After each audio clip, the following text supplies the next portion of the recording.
Thank you. Thank you. Thank you. Good evening. I stand before you as the president of National Action Network.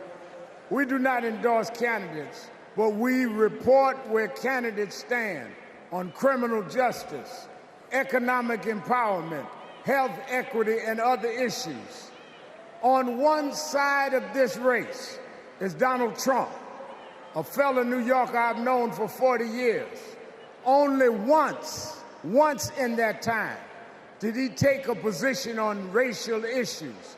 He spent a small fortune on full-page ads calling for the execution of 5 innocent young teenagers. Well, I'm going to bring them out in a minute, and you'll hear from them tonight. Because they were not executed, they're here to continue to fight.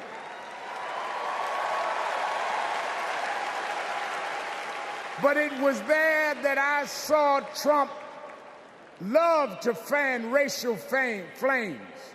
On the other side is a woman that I've walked with in Selma, Alabama to commemorate the 59th anniversary of Bloody Sunday.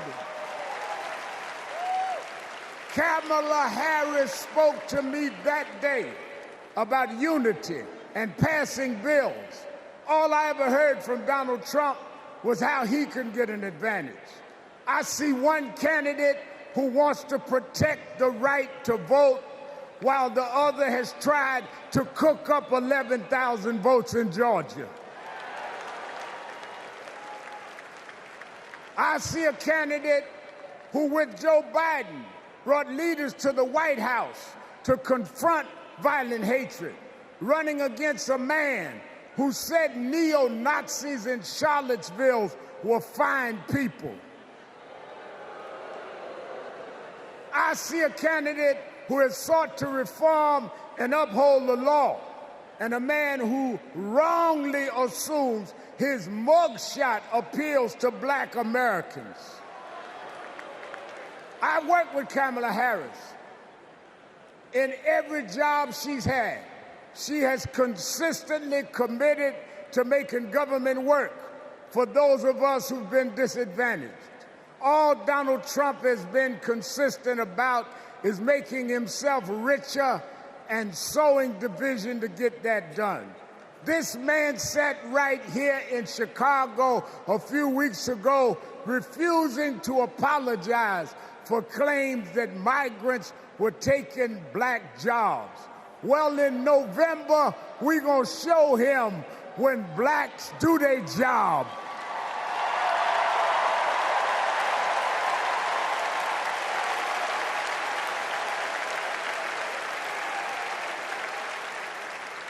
And we are going to join with whites and browns and Asians, and we're going to do a job on those that have done a job on us.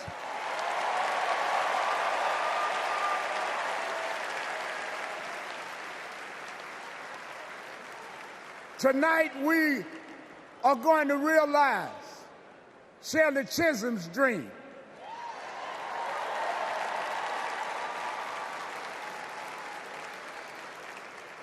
"52 years ago, I was one of the youth directors in her campaign for president.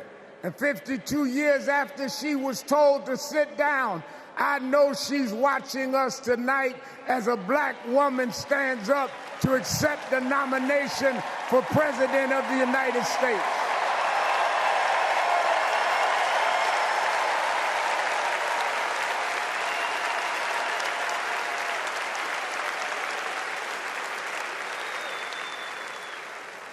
We have fought too hard for women to be told to get out of the kitchen. We are now on our way to the Oval Office. We won't go back.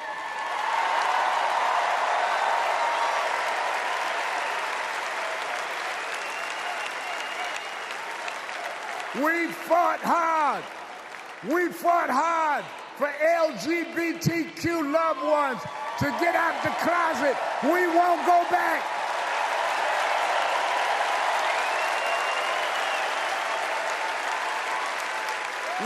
fought hard for the right to choose, the right to education.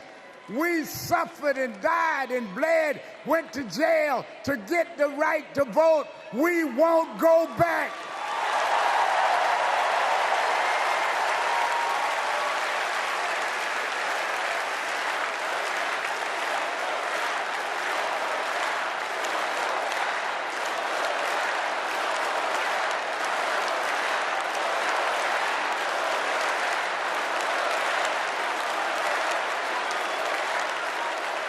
So we must be committed, no matter how the Supreme Court tries to roll back on civil rights, no matter what the amount of money they have.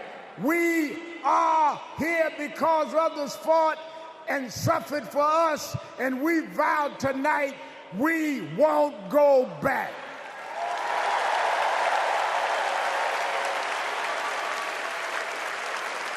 This November, we will go forward to fulfill the promise of a just and fair nation. And let me say, as we transition, I'm a preacher. And in Psalms it says, weeping may endure for a night, but joy comes in the morning. We've endured January 6th. We've endured conspiracy theories. We've endured lies and areas of darkness. But if we stay together, black, white, Latina, Asian, Indian American, if we stay together, joy, joy, joy, joy coming in the morning.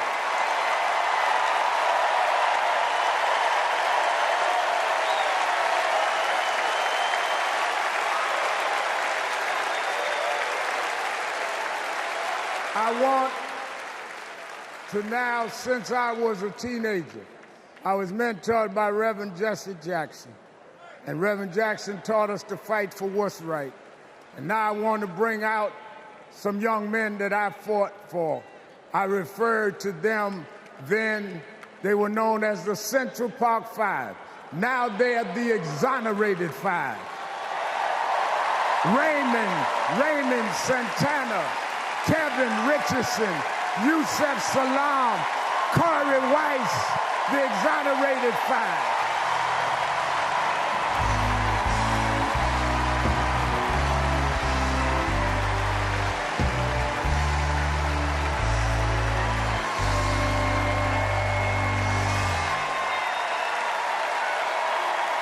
We won't go back.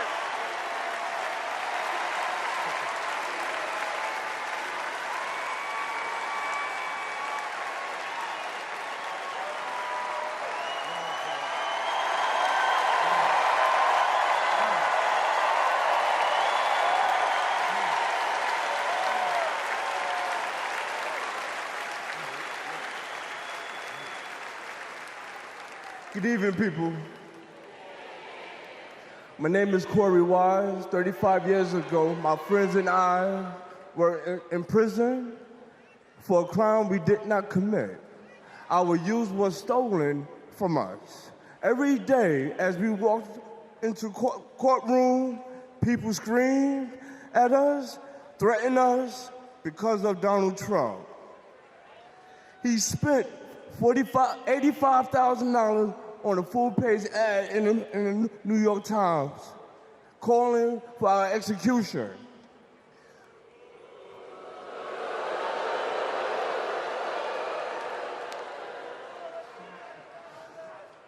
We were innocent kids, but we served a total of 41 years in prison.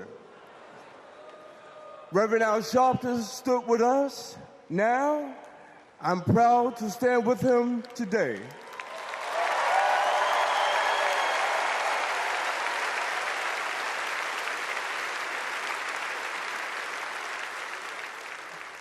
Vice President Kamala Harris has also worked to make things fairer.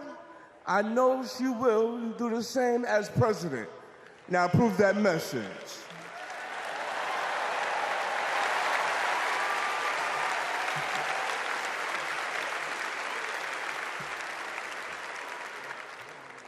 I love these guys.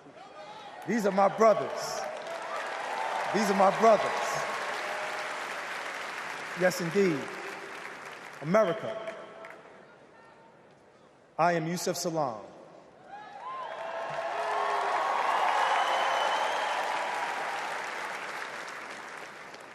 A New York City councilman representing my hometown of Harlem.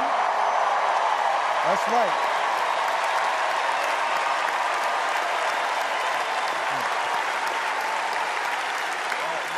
Man. Representing my hometown of Harlem, USA. And listen, as my friend Corey Wise just said, 45 wanted us unalive. He wanted us dead. Today, we are exonerated because the actual perpetrator confessed, and DNA proved it. That guy says he still stands by the original guilty verdict. He dismisses the scientific evidence rather than admit he was wrong. He has never changed, and he never will.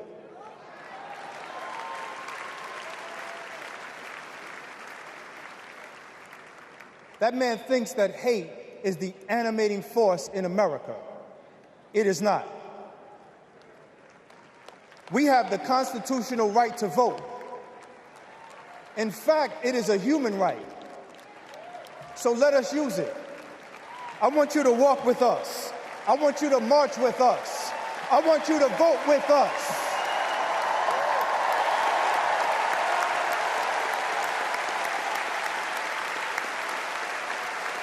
And together, and let me tell you, this is going to be so beautiful. And together, on November 5th, we will usher in Kamala Harris and Tim Walz into the White House.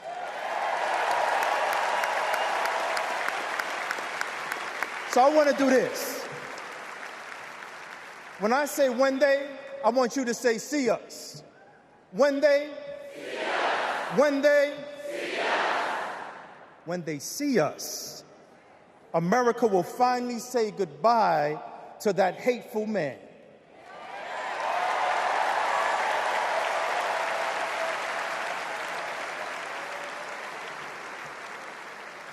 We will say what I have said after 7 long years of wrongful incarceration. Free at last. Free at last. Free at last. Thank God Almighty, we are free at last. God bless you, and God bless the United States of America.